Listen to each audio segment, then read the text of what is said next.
The first time I noticed the car, it was just after sunset. Headlights on, engine off, parked at the edge of the lot outside my apartment. I thought maybe someone was waiting for a friend, or just distracted. It was supposed to be a regular Friday. A few friends over, music low, laughter echoing off the cinder block walls. I barely glanced outside until people started leaving, one by one. By the time the last guest, my friend Jada, was getting her coat, that car was still sitting there. Headlights burning into the dark. It had been almost 7 hours since I first noticed it. Jada hesitated at the door, glancing out the window. She said she'd have to walk right past it to get to her car. I told her it was probably nothing, just someone waiting for a ride, but I could tell she was uneasy. After Jada stepped out, I closed my blinds, more out of habit than anything. The room felt smaller without her, quieter. I started getting ready for bed, trying to ignore the way my thoughts kept drifting back to that car. My phone buzzed just as I was brushing my teeth. Jada's name lit up the screen. I answered, and her voice was shaky. She was whispering, almost out of breath. I just walked past that car. There's a girl in the front seat. She's not moving. Her eyes are wide open. I don't think she even blinked. I tried to keep my voice steady, told her to come back inside so we could figure out what to do. She sounded terrified, said she didn't want to walk past that car again. I hesitated, standing by the window, phone pressed to my ear. Jada begged me not to go outside, but curiosity gnawed at me. I grabbed my phone, turned on the flashlight, and told her to stay on the line. The air outside was colder than I expected. My breath came out in little clouds. The construction site next door loomed, unfinished, all steel beams and empty shadows. I could see the car's headlights cutting through the darkness, brighter than before. I kept my phone in one hand, flashlight beam, jittering as I walked. Jada was whispering in my ear, telling me to be careful, to just come back inside. I ignored her. I had to see for myself.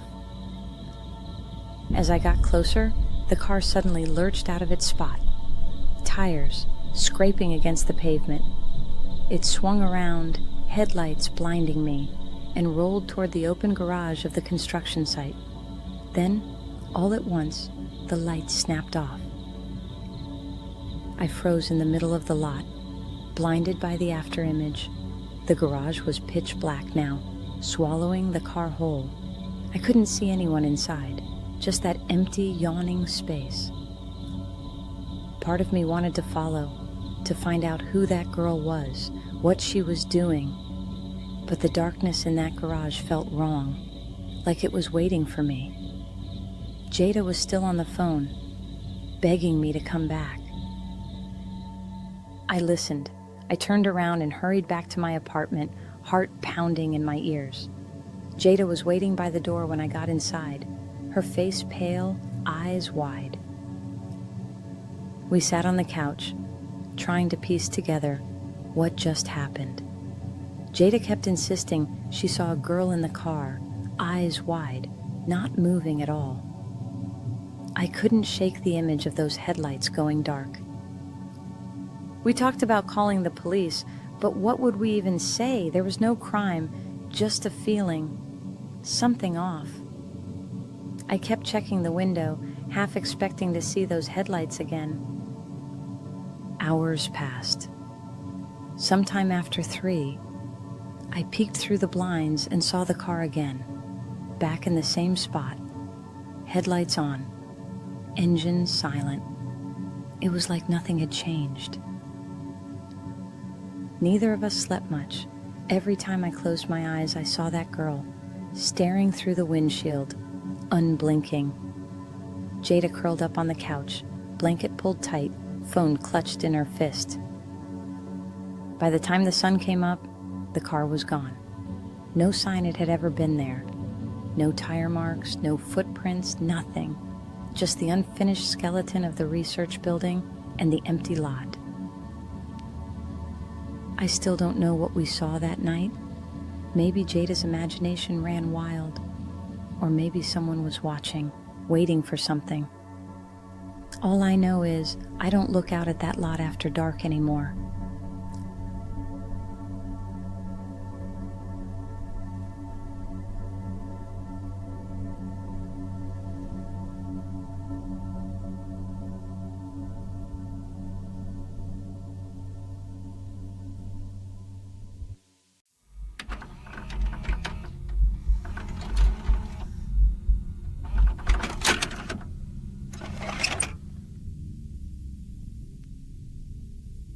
I remember the first time I walked into a bar as someone who could finally order a drink.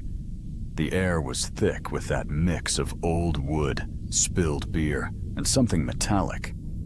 I was nervous, but my friend Gabe was already halfway gone, slurring his words before we even got through the door. We took a spot at the bar, Gabe wobbling on his stool, his jacket half off his shoulders. The bartender gave me a look, probably wondering if I was going to be a problem too. I just tried to seem older, more comfortable than I felt. That's when she showed up, leaned against the bar, just close enough that I could smell her perfume, something sharp and sweet. Her hair was the first thing I noticed, bright, artificial red, like a warning sign. She said her name was Mara. You two look like you're celebrating something. Mind if I join? I tried to act like I was a little drunk too, even though I'd barely touched my beer. Mara laughed at Gabe's jokes, but her eyes kept darting to me. I couldn't tell if she was just being friendly or if she was sizing us up for something. Don't worry about the tab. Drinks are on me tonight. She kept the drinks coming, never letting our glasses stay empty. I started to lose track of how many I'd had. At some point, Gabe excused himself to the bathroom, nearly tripping over his own feet. Minutes later, 2 bouncers hauled Gabe out the front door. He was too drunk to argue, his head lolling as they guided him outside. Mara and I followed, the night air hitting me like a slap. Hey, Gabe. You should come back to my place. I'll take care of you. He could barely keep his eyes open, let alone answer her. I stepped between them, telling her he was too far gone. I wasn't about to let him end up somewhere strange, waking up with no clue where he was. He'll be fine with me, I promise. You can come too if you want. Or I can get him a cab. I told her if Gabe was going anywhere, I was sticking with him. She rolled her eyes, then flagged down a cab, pressing some bills into the driver's hand. She told him Gabe's address, and just like that, I was alone with her. You want to come back to my place? We can keep the party going. I hesitated, but the buzz from the drinks and the way Mara smiled at me made it hard to say no. She led me to her car, her hand wrapping around my arm, like she was afraid I'd change my mind. Let's stop by the liquor store. I'll grab us something good. My treat. I didn't want to drink anymore, but I didn't want to seem like a buzzkill either. I told her to just grab a pint and some apple juice as a chaser. She nodded, then disappeared into the store. She came back with a whole 5th, not just a pint. I tried to play it cool, but it felt like she was trying to get me as drunk as possible. We passed the bottle back and forth, but her sips were tiny, barely wetting her lips. I started faking it, dumping the liquor into my apple juice bottle when she wasn't looking. I didn't want her to know I was more sober than I let on. She kept passing me the bottle, pushing me to drink more. I started calling her the wrong name, Carla, not Mara, just to see how she'd react. She didn't even flinch, just smiled and kept driving, her eyes fixed on the road. We pulled up to her place, a small, 1-story house with peeling paint, and a porch light that flickered every few seconds. My stomach twisted. I pretended to stumble as I got out, and she caught me, her grip almost too tight. She led me inside. The door was unlocked.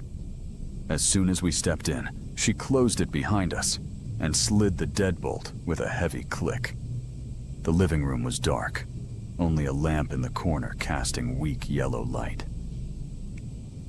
I told her I needed the bathroom. She pointed down the hall. I locked the door behind me and stared at my reflection. My face looked pale, sweat beading at my hairline. Something about the whole night felt off, like I'd missed a warning sign.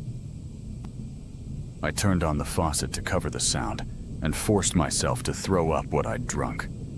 The taste burned, but I needed to be clear-headed. I cupped water into my mouth, trying to sober up, trying to steady my nerves. That's when I heard it. Mara's voice, low and hurried, coming from just outside the bathroom. She was talking to someone. I caught the words, "He's drunk as hell. He can barely stand up. You do it." My heart started pounding. I tried to act drunk as I stepped out, slurring my words, hoping I looked harmless. Mara was gone from the hallway, just the echo of her voice lingering. I shuffled into the living room. I caught a glimpse of that red hair, just the back of her head, disappearing into another room. It was too fast, like she didn't want me to see her face. Let's go in my room. She stepped into the light. My stomach dropped. Her face was different. Her eyes, her jaw, even the way she smiled. But the hair was the same. The exact same, bright red. It was a wig. I forced a smile and mumbled that I needed the bathroom again. She just watched me, her eyes cold, lips twitching like she wanted to say something, but didn't. I locked the door behind me, heart hammering. I heard her whispering again, this time with a man's voice answering. I couldn't make out the words, just the low, urgent tone. I had to get out. I pried open the tiny bathroom window, squeezed through, and dropped into the backyard. The grass was cold and slick. I didn't look back. I just ran. I hurdled the fence, tore through another yard, and kept running until I hit the main road. My lungs burned, but I didn't stop until I saw the glow of a convenience store sign. I ducked inside, standing right under the security camera. I called a cab and waited, staring at the door, half expecting that red wig to appear in the glass. Even now, I can't figure out what Mara, or whoever she was, wanted. She spent so much money on us, on liquor, on Gabe's cab. And that wig, why did she swap it with someone else? Who was the man in that house? I never went back to that part of town. Sometimes I still see flashes of red when I close my eyes. A wig, or maybe a warning. I'll never know what was waiting for me behind that locked door.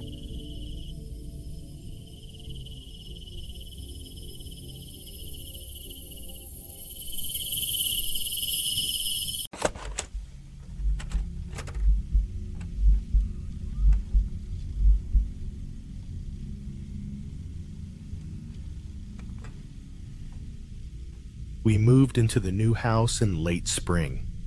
The kind of morning where the air feels too clean and nothing in the neighborhood seems familiar.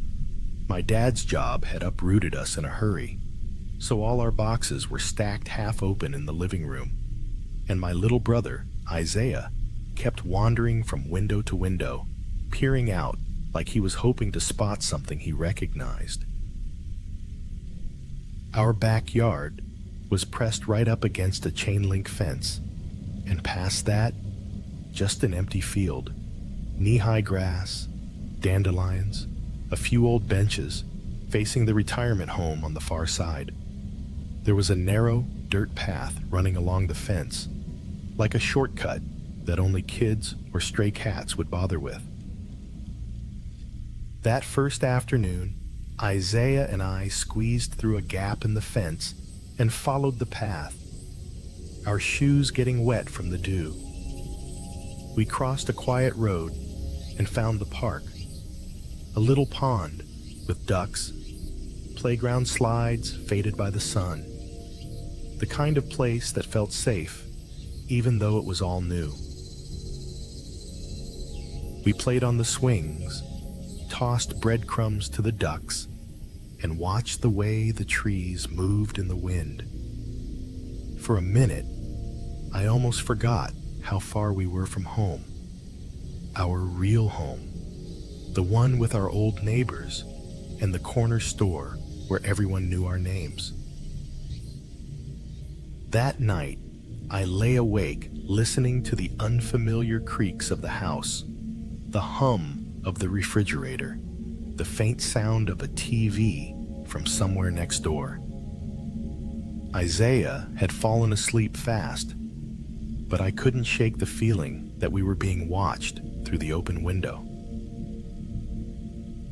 The next morning, we ate cereal out of paper bowls and told Mom we were heading back to the park. She barely looked up from unpacking, just told us to be careful and not to wander off too far. By 10, we were already slipping through the fence again, Isaiah ahead of me, kicking at rocks, and me trying to keep an eye on the road that cut between the field and the park. The grass was slick, the sky cloudless, and everything felt too quiet. We climbed the little rise that led to the road. Just as we reached the top, I spotted a car coming. An old Mustang, dirty and patchy, primer black with no shine. It was moving too fast for the neighborhood, engine coughing like it needed air. The car slammed on its brakes, tires screeching so loud it echoed across the field. It skidded to a stop right in front of us, close enough that I could see the grime on the hubcaps.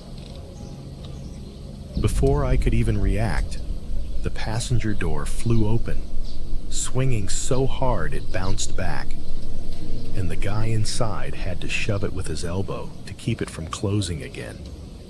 He started getting out fast, both arms reaching toward us. His face, greasy, engine oil stained beard, bald, except for a few wisps he kept brushing back, looked at us with these green eyes, sharp and hungry. There was something in the way he grinned, or maybe it was a grimace, like he was starving and we were a meal. I didn't think. I just grabbed Isaiah around the waist and dove sideways, straight into a backyard below us. I didn't realize the hill dropped off so steep. We tumbled hard, grass and dirt scraping my arms. We hit the ground hard. My knees stung, but I scrambled up, pulling Isaiah by the wrist. I could hear the car's engine still running, and the sound of the passenger door slamming shut. I ran, dragging Isaiah behind me, cutting through strangers' backyards. I banged on sliding glass doors as we passed, yelling for help, but my voice sounded thin and distant in my own ears. We cut through 3, maybe 4 yards before I recognized our own back porch. I hoisted Isaiah up, practically threw him through the door, and slammed it behind us. We hid in my room, both of us shaking. Isaiah gripped my arm so tight it hurt. I told him to stay quiet, and we listened for any sound of the car or footsteps outside. When Mom found us, I tried to explain about the car, the man, how he looked at us like he already owned us. She listened, her face caught somewhere between worry and disbelief, and told me I'd done the right thing by getting Isaiah home safe. But I could tell she wasn't sure. Maybe she thought we'd spooked ourselves, or that I'd made it up to scare Isaiah. She hugged us both, then went back to unpacking, and I watched her hands shake a little as she tried to open a box. For weeks after, Isaiah and I wouldn't leave the house unless we had to. Even for school, we'd run the whole way home, cutting through the yards, never once taking the field or the park path again. Years later, I brought it up to Mom. She told me she always knew it was real, because for a month, neither of us would even step outside unless it was absolutely necessary. Sometimes I still see that man's face in my mind, those eyes, the way his mouth twitched when he saw us. I wonder what would have happened if I'd hesitated, even for a second. I try not to dwell on it, but sometimes, late at night, I catch myself listening for the sound of tires on the road, or the creak of a car door. The field's still there, overgrown and empty, but I don't think I'll ever walk that path again.